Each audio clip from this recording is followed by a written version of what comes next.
प्रितीच्या भावन भयणो, आमच्या जिवितांत वा आमच्या घोराब्यांत देखून आमी पळयलां आसतलें, केन्ना आमी असले परिस्थितींत पळया आसतलीं की उदाहरण म्हणल्यार आमी आमच्या फिरगोजींत बी बरें काम करतात. सगळें हांव आपूण जायते एक्टिविटीजांत भाग घेता. हांव हे कमिटींत आसा, त्या कमिटींत आसा आनी सगळें आख्खो फोकसूच तुजेरूच आसा.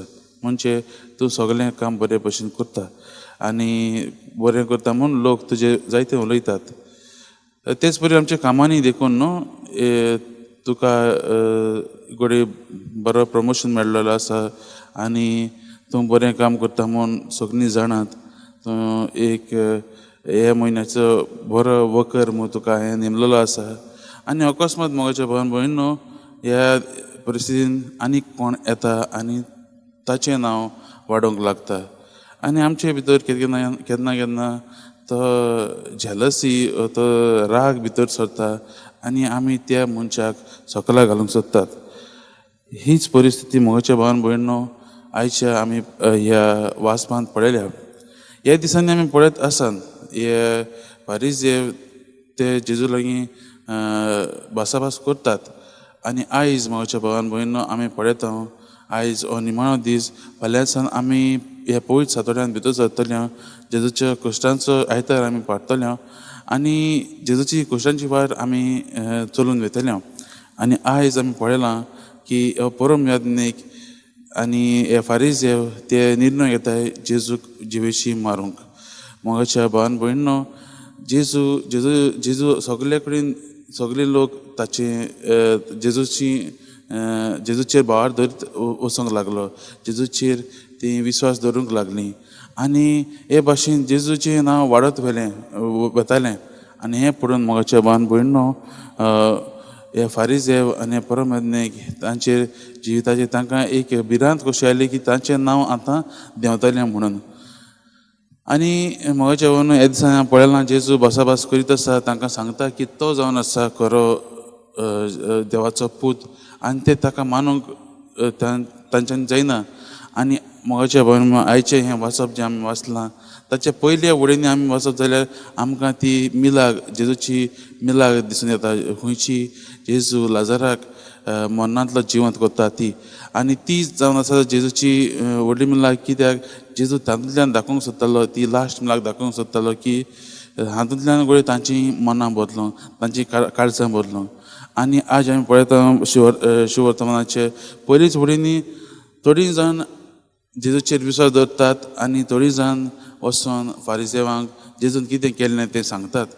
मोगाच्या भावन आनी ताच्या उपरांत जावन हे फारीझे तांकां आपलोच मान व्हडलो आसलो, आपणाचो स्टेटस जो आसलो तो व्हडलो आसलो, तांचेर विश्वास दवरून न्हू जेजूक मारूंक सोदतात. मोगाच्या भावान भयणो आमी जायते फावटी असलेच परिस्थितीन पडलेलीं आसात. आमकां नाका आमची दुसरी भाव भयणां वयर येयलेलीं, आमकां नाका तांचें बरेंपण जालोलें. आनी हेंच आमी आयच्या वाचपांत पळयलेलें आसा. आनी मोगाच्या भावान भयणो आमी हे असले परिस्थितींत पडना जावच्याक, असले वायटांत असले पातकांत पडना जावच्याक आमी जेजू लागीं आमचो भावार्थ गोट करूंक गरजेचो. आनी जाता ते भाशेन आमी ताच्याच मार्गान चलूंक गरजेचीं. आतां आमी म्हणलां ते भाशेन आतां आमी जेजू बरोबर चलतलीं. आमी जाता ते भाशेन आमचे सगळे हे कश्ट, आमचे सगळे हे वायट जें आसा जेजूच्या पावलांनी धरुया, पांयाशी धरुया आनी ताचेच बरोबर ही आमची कश्टांची वा जेजूची कश्टांची वाडा बरोबर आमचे कश्ट लावन जेजू बरोबर चलुया आनी आमचें काळीज जेजूच्या काळजाक लावया. मोगाच्या भावान भयणो जाता ते भाशेन आमी जेजू भाशेन मोवाळ जावया. जेजूय आमी आतां आज पळयलां, जेजूय तो उक्तेपणी भोवना जालो जेन्ना ताणें येवजिल्लें की जेजूक जिवेशी मारूंक जाय, ताका धरूंक जाय तो प्रयत्न करताले आनी जेजूय मागीर भोवना जालो.